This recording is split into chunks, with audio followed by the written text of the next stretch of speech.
Ever since his introduction in Sonic the Hedgehog 2, Miles Tails Prower has been regarded as one of the most loved video game sidekicks. Unfortunately, the current lineup of games has been adamant to not promote him from the sidekick to hero status, despite years of development following his debut. In the classic era, Tails started out as a kind and timid young boy. He has no problems going on dangerous adventures, as long as his role model and big brother figure Sonic is with him.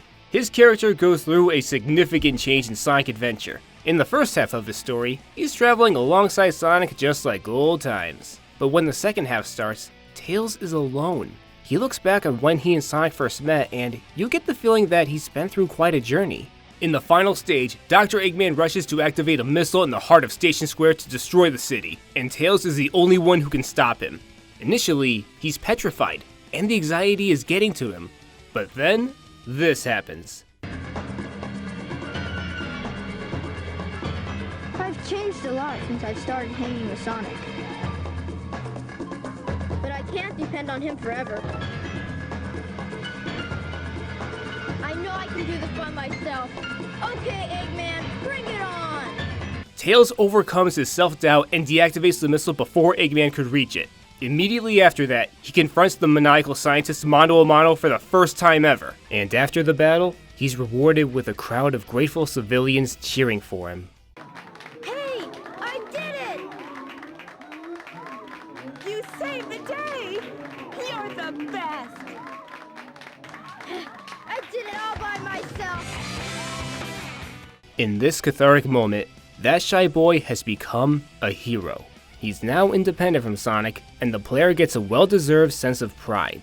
In Sonic Adventure 2, his character doesn't exactly change, but he does maintain that same level of maturity and confidence that he gained in SA1. He jumps in to save Amy from Eggman on Prison Island. He storms the entrance of the Pyramid Base, and he avenges Sonic's assumed death in one final battle with Eggman, mech to mech. Tails was so in control here. I love it. The Adventure games made a believable growth in his character, but starting with Sonic Heroes, his development took a step back. And another, and oh jeez.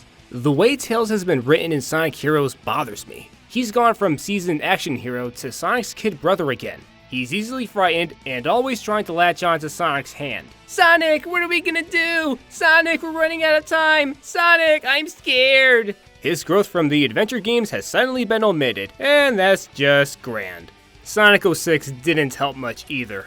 Like Knuckles, he's been reduced to just Sonic's friend, instead of someone who has his own identity and weight. And it's not like the game cared about him enough to make him look cool. Sonic Unleashed began the trend of Tails being the non-playable tech assistant. He stands on the sidelines updating Sonic on vital info.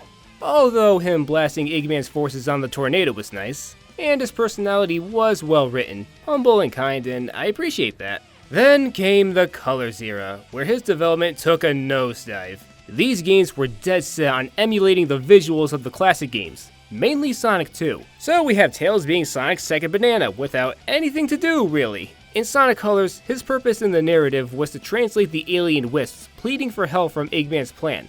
But we already knew that since the game spelled it out for us. So what's Tails' real purpose here? Misinterpreting the wisp language as bad jokes. They're saying it was either ice cream or a tractor beam. Look, he said ice cream. Ice cream is funny. He was used as an involuntary guinea pig for Eggman's mind control ray, but it's never successfully used again. Well, that was pointless. Sonic Generations had no idea what to do with him, so we have him tagging along with Sonic. Oh, not in the stages, that sounds crazy. It's just in the cutscenes. And of course, he doesn't do jack.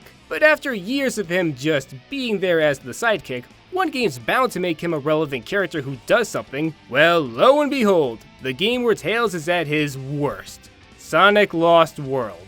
The game starts with him being in vanilla Colors era territory, but while he and Sonic are working with Eggman to stop the Deadly Six, this happens. Before we start destroying each other, let's remember why we're working together. Okay, please remind me.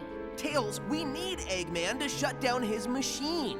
And you don't trust me to do it. What? No! I trust you, Tails. It's just that... No, you don't. You trust Eggman more. Do you know how much that bites? You saw that right. Tails, The humblest character in the franchise ranted at Sonic right to his face over something so petty. And it doesn't end there. The next few cutscenes have him arguing with Eggman over who's the smartest. Then he sacrifices himself to get captured instead of Sonic, and we're supposed to feel sad apparently. Okay. Oh wait, after that, the Deadly Six transform him into a robot. What? Okay, so Tails is a cyborg with a Mega Buster. Do we get to play as him? Nope. Does it come up later in the story? Nope. Does it affect his character in any way? Nobody, nope. And after all that, the game ends with Tails being so conceited in lecturing Sonic that he's the smartest. So Tails has gone from shy sidekick to confident hero to shy sidekick again to smug douchebag. And now we've come to Sonic Forces, and it didn't give a crap about Tails. While Sonic is being pummeled by Infinite, Tails just stands there. He didn't do any fighting in the big battle against Infinite's illusion army, and let's not forget the glorious moment when he cowers in fear as Chaos Zero attacks him. Chaos Zero! Just forget that he took on Chaos 4 in SA1. Not only is he timid again, he's dependent on the other characters. And this is a major example why Classic Sonic should not have been in this game. Tails should have been playable instead of him since Classic Sonic had no impact on the story. While we're on the subject, Tails was with Classic Sonic while spying on Eggman and Infinite. Tails was there when the Avatar met Classic Sonic. Sonic Team wanted Classic Sonic in this so badly, so they extracted Tails' courage for that to work. It's like Tails can only be one of two extremes, an arrogant prick or a spineless coward. I hate how Tails has been so sidelined. Most people see him as only the little kid figure, but he can't be a little kid forever. For the upcoming 2021 game, I want Sonic Team to care about Tails enough to give him back the hero status that he earned years ago. I know he's seen as one of the best video game sidekicks, but to me, he'll always be one of the best video game heroes.